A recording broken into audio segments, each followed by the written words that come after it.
que somos nós melhores do que eles? De maneira nenhuma.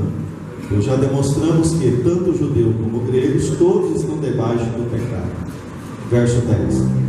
Como está escrito, não há um justo nem um sequer. Não há ninguém que entenda, não há ninguém que busque a Deus. Todos se extraviaram e juntamente se fizeram inúteis. Não há quem faça o bem, não há nenhum só. A sua garganta sepulcro aberto, com as suas línguas tratam enganosamente. Veneno de víbora está debaixo dos seus lábios. A sua boca está cheia de maldição e amargura. Os seus pés são ligeiros para derramar sangue. Nos seus caminhos há destruição e miséria, e não conhece o caminho da paz. Não há temor de Deus diante dos seus olhos. Vamos pular agora para o versículo número 23. Porque todos pecaram e destituídos estão da glória de Deus. Amém? Os irmãos podem assentar, tomar os seus assentos, em espírito de oração, de adoração, de reverência, para que Deus, a presença de Deus continue se manifestando neste lugar. Amém? Irmãos, hoje eu quero estar falando sobre salvação. Eu sei que é um tema comum, um tema básico, um assunto que todos nós conhecemos, pelo menos teoricamente. É um fundamento da vida cristã. É um dos fundamentos da vida cristã. Eu sei que geralmente nas vezes nós gostamos daquela palavra mais avivada, mais alegre, mais de despertamento, de avivamento, de renovo. Mas já alguns dias orando, eu tinha duas palavras para trazer nessa noite. Uma delas era nesse sentido mesmo, né? De renovação, de renovo, de despertamento. Eu já sei, mas também eu estava com essa no meu coração já há algum tempo. Porque a salvação, irmãos, às vezes, como nós somos crentes já há muitos anos, a gente vai esquecendo dos fundamentos. Nós temos aí muitos novos convertidos e ainda estão aprendendo. Tem aqueles que ainda vão batizar. Então é um assunto que toda igreja precisa conhecer e às vezes está relembrando, né? A salvação. O que é a salvação? Por que precisamos da salvação? Por que somos salvos? Por que precisamos ser salvos? Na ceia passada eu preguei, eu li aquele texto de Lucas capítulo 1, Jesus salva, lá o texto fala, Lucas 1, né? Jesus salva, Senhor, Salvador e Senhor. E a ênfase minha foi de Jesus Senhor. Hoje a minha ênfase vai ser Jesus Salvador. Porque às vezes nós nos esquecemos. Hoje vamos celebrar a ceia. E só pode participar da ceia quem é salvo. É só salvo que pode participar. É quem nasceu de novo. Só pode participar do corpo e do sangue de Jesus aquele que converteu, aceitou Jesus Cristo como seu Senhor e Salvador. Isso é um alimento espiritual. Jesus disse lá no Sermão da Montanha que nós não devemos dar aos cães as coisas santas, nem os porcos, e nem as pérolas lançadas aos porcos. Isso aqui é riqueza, irmão.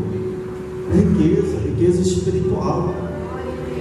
Às vezes riqueza para nós é o carro, é o dinheiro, é a fazenda, é o salário, não é verdade?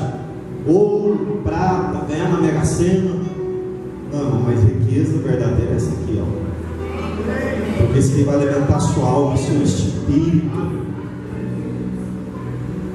Dinheiro é bom, riqueza é bom, nós nos alimentamos 3 vezes ao dia, mas isso alimenta só o corpo físico, só a matéria, a carne, né? Não tem poder de te salvar. Mas a Santa Ceia, mas é algo especial. É o corpo e sangue de Cristo, né, que nós estamos celebrando. Quando Paulo diz lá em 1 Coríntios capítulo 11, quando ele vai falar acerca da ceia, né, este é o sangue da nova aliança. E aí ele continua, ele fala: fazer isto todas as vezes que comerdes em memória de mim. E ele ainda diz mais naquele texto, que todas as vezes que nós comermos este pão e nós bebermos deste cálice, nós estamos anunciando a volta do Senhor. Então todas as vezes que nós participamos da ceia, nós estamos dizendo: Jesus Cristo está voltando à terra. Nós precisamos desse alimento. Mas para participar desse ato solene, é só quem salvo. Jesus, quando instituiu a Santa Ceia, quem participou foi só os 12 apóstolos, só os 12 discípulos. E você pode observar, porque tem pessoas aí, pastores, dizendo que qualquer pessoa pode participar da ceia. Tem muitos. Tem muitos pastores que celebram ceia para todo mundo, né? Igrejas, principalmente igrejas neopentecostais, celebra a ceia para todo mundo, para crente, não crente, né? Ateu, Pai de Santo. Pode. A minha mãe estava passando uns anos atrás em frente a uma igreja e eles estavam distribuindo, irmão, um kitzinho da ceia para todo mundo, para participar da ceia à noite. E é interessante nós observarmos que no dia da ceia, quando Jesus reuniu os apóstolos, ele chamou só os 12. Mas aí todo mundo não lê direito a Bíblia, não olha os detalhes da Bíblia. A Bíblia diz que antes de Jesus partir o pão e o vinho, de distribuir a Santa Ceia, porque primeiro ele celebrou a Páscoa primeiro. Jesus primeiro celebrou a Páscoa e todos eles participaram. Depois da Páscoa ele instituiu a ceia. Antes de iniciar a Santa Ceia com os seus discípulos, Judas saiu. Jesus falou: aonde vocês vão me trair? Aqui tem um traidor. Os irmãos conhecem o texto sagrado, né? Quem é? Aí Jesus, a Bíblia diz que Jesus olhou para, Judas perguntou, né? Tu disseste, o que você tem que fazer, faz-o logo. E Judas saiu. Judas não tomou a ceia, irmão. Judas não participou da ceia porque ele não era salvo. Judas não era convertido.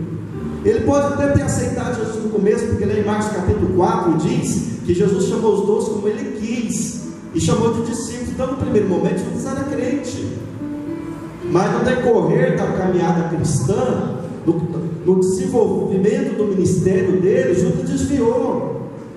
Judas traiu Jesus, Judas abandonou Jesus. E não é diferente nas igrejas hoje, irmão. Quantas pessoas começaram a fé conosco e hoje não estão mais conosco?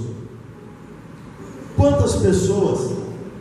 Eu converti no ano de 1995, ali na congregação do João Braz. Hoje está aí o irmão Belchior e a irmã Janete. Irmão Belchior e Janete, quantas pessoas naquela época que eu converti lá, aceitei Jesus lá, e hoje não estou mais na igreja? Não é verdade? Eu fiquei lá por 8 anos. Muitos estão hoje afastados do Evangelho. Aqui já tem 16 anos que eu pastoreio esta congregação.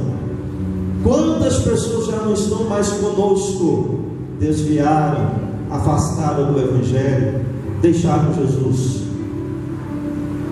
Porque só pode participar do corpo e do sangue aqueles que já foram salvos e lavados no sangue do Cordeiro. Oh, declamas, terecanta, xandarabaradas.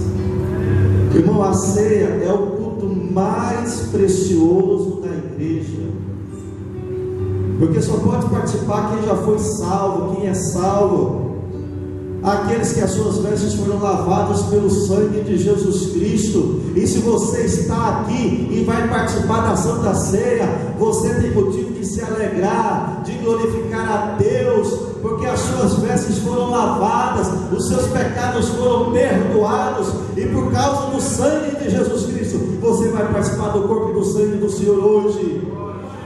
Aleluia! Quantas pessoas não podem participar?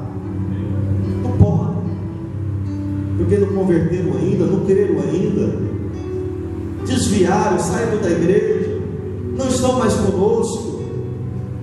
Mas você ainda está aqui, irmão, porque a graça e o amor e a misericórdia de Deus tem te sustentado, tem te colocado de pé.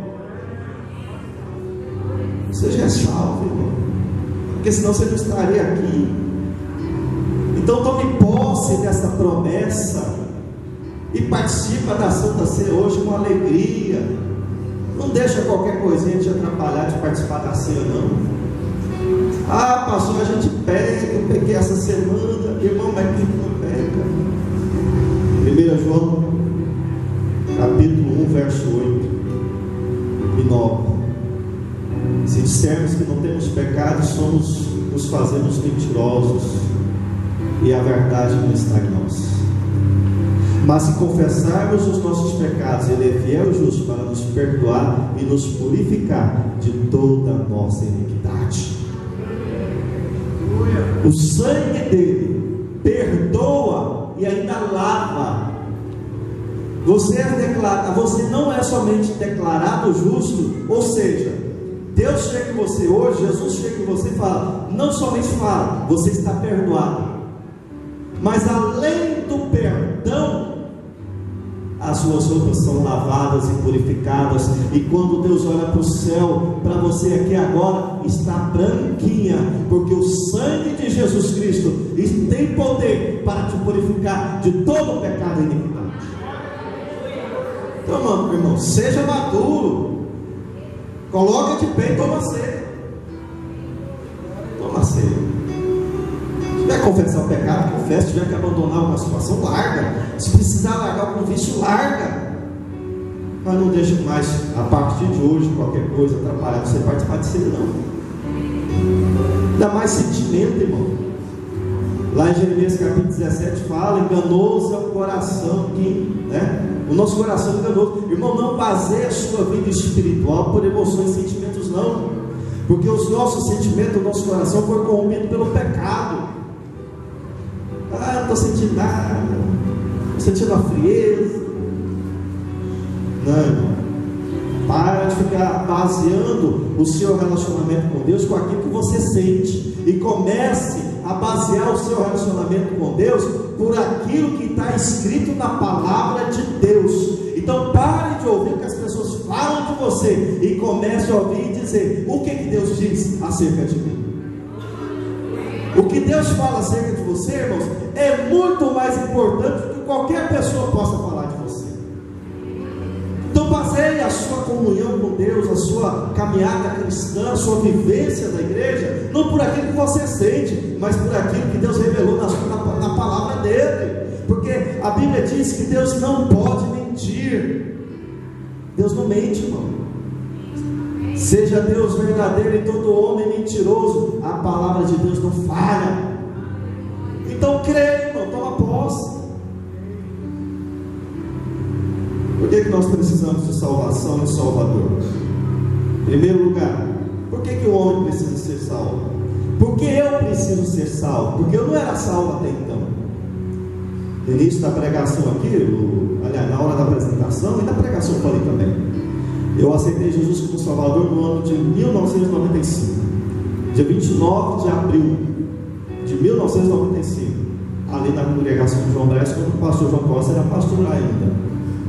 Esse foi o dia que eu entreguei a minha vida a Cristo. Eu entendi que eu era um pecador, eu entendi que eu precisava de salvação. Por que tem muitas pessoas hoje que não são salvas? Porque elas não acham que precisam de Salvador, elas não acham que precisam de salvação, elas acham que precisam de Deus. O texto que nós lemos diz assim, o verso 11: não há ninguém que entenda, não há ninguém que busque a Deus. Não se acha que nos meus 18, 19 anos, 15, 16, 17, eu estava lá preocupado em buscar a Deus? O texto sagrado diz: não há um que busque a Deus. Irmão, ninguém busca a Deus, não. Todos nós, que um dia tivemos encontro com Deus, é porque, em primeiro lugar, Ele deu o primeiro passo e foi atrás de mim e de você. Aleluia! A Bíblia não falha, a Bíblia não mente. O Romanos 3,23 fala: todos pecaram, que é a raça humana toda, inclusive eu, você, e todos estão separados da glória de Deus. Irmãos, todos nós merecemos o que? O inferno, o lago de fogo e enxofre, a condenação eterna. Deus não precisava ter nos salvado, não. Deus não precisava ter te salvado. Mas você já viu tanto que a raça humana é ruim? O ser humano? Esse texto que eu li aqui fala tudo, né?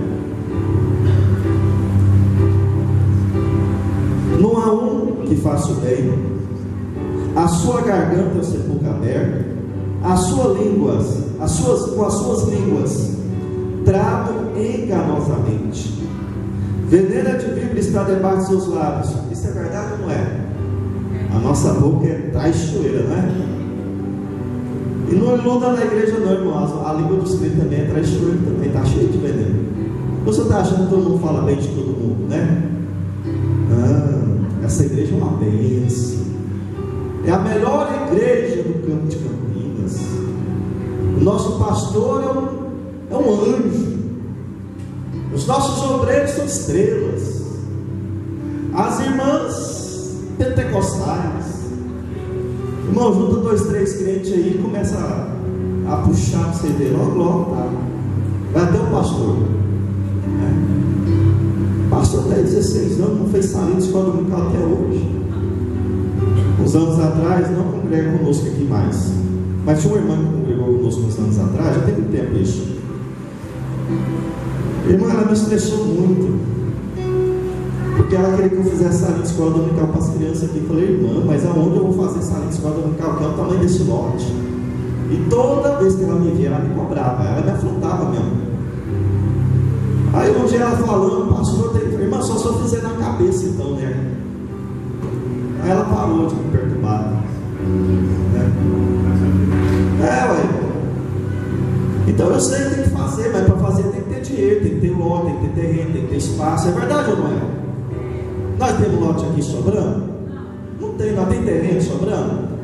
Então, irmão, o dia que a gente tiver, a gente faz. Então ora para Deus abençoar, para que em breve a gente consiga fazer isso.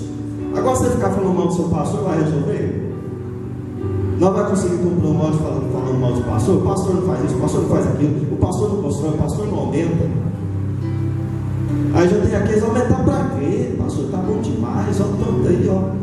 Dá para pôr mais umas 3 fileiras de cá, 2 de cá. É jogar dinheiro fora. Puta que é difícil mexer com dinheiro, né, irmão? Gente me apertando porque eu tenho que construir, e gente me apertando porque para que isso, pastor? Não tem necessidade não. Não tem nem crente para encher as cadeiras. Irmão, mas sabia que quanto mais a gente aumenta o tempo, mais cadeira vazia põe e a gente ora, mais Deus manda? Se a gente ficar aqui mais 19 anos desse jeito, não vai sair disso aqui não. Agora, se a gente aumentar, colocar mais cadeira vazia e pedir, Deus vai enchendo. Esse é o segredo. Esse é o segredo. Então o texto fala: veneno de víbora está debaixo dos seus lábios. E marido e esposa? Marido não fala mal de esposa não, né? Né, Rogério? Você não fala mal da Valdirene não, né? De jeito nenhum, né? Ainda mais que ela está sentada ali, né? Eu não falo mal da minha esposa, de jeito nenhum. É só amor, meu bem. Claro que não, né? As irmãs falam só bem dos maridos, né?